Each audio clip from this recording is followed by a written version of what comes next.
Hey there, and thanks for joining me for another First Five. This week we had daylight savings time, so that was naturally a topic of discussion in my house as we sprung our clocks forward. So I couldn't help but think about time when I read this passage for today in Matthew chapter 25. I found it fitting that we were adjusting our clocks and getting used to that loss of sleep, an hour of sleep, which has been especially hard for my family. I'm not sure how it's been for you, but we're just a little bit more tired than usual around here. So, in this parable that Jesus tells in Matthew chapter 25, he talks about time and being late. So, let's read that. Matthew chapter 25, verses 1 through 13. It says, "At that time, the kingdom of heaven will be like 10 virgins who took their lamps and went out to meet the bridegroom.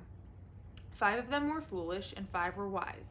The foolish ones took their lamps, but did not take any oil with them. The wise, however, took oil in jars along with their lamps. The bridegroom was a long time in coming, and they all became drowsy and fell asleep. At midnight, the cry rang out, 'Here's the bridegroom, come out to meet him.' Then all the virgins woke up and trimmed their lamps. The foolish ones said to the wise, 'Give us some of your oil. Our lamps are going out.' 'No,' they replied.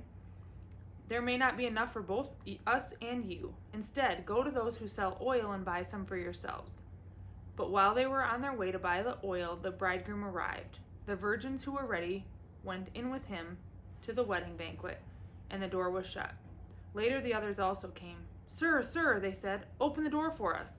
But he replied, 'I tell you the truth, I don't know you. Therefore keep watch, because you do not know the day or the hour.'" So, first you might think this is pretty far-fetched for us to imagine, probably because we look at it from our Western world viewpoint, and this makes no sense to us because this isn't how weddings are conducted here.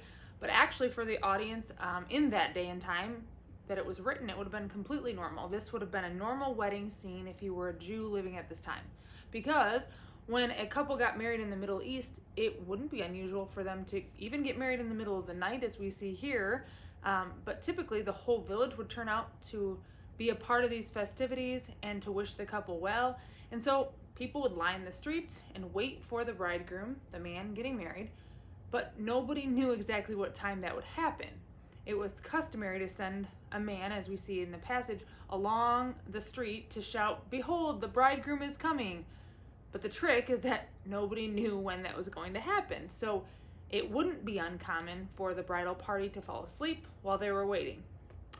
We've probably all been there when we, go to a wedding that says reception immediately following on the invitation, and we head to the reception and we just wait and wait and wait for that bridal party to show up.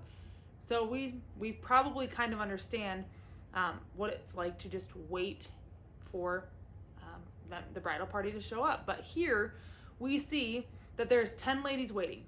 5 of them brought their lamps and oil, and 5 of them forgot their oil. So of course the waiting could become really long and their lamps would definitely run out of oil.